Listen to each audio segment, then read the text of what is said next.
La oración más poderosa que puedes hacer por tus hijos es cubrirlos con la sangre de Cristo.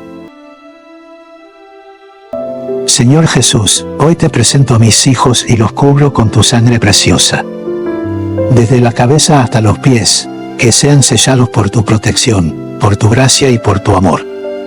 Líbralos del mal, de accidentes, de enfermedades, de personas con malas intenciones. Donde yo no pueda estar, que esté tu presencia, donde haya peligro, que esté tu cruz. Sella sus pensamientos, sus palabras, sus decisiones. Que nada los aparte de tu camino, que ninguna oscuridad toque su alma. Te los entrego con fe, confiando en que tu sangre los defiende más de lo que mis manos pueden cuidar. Bendícelos hoy, mañana y siempre. Amén.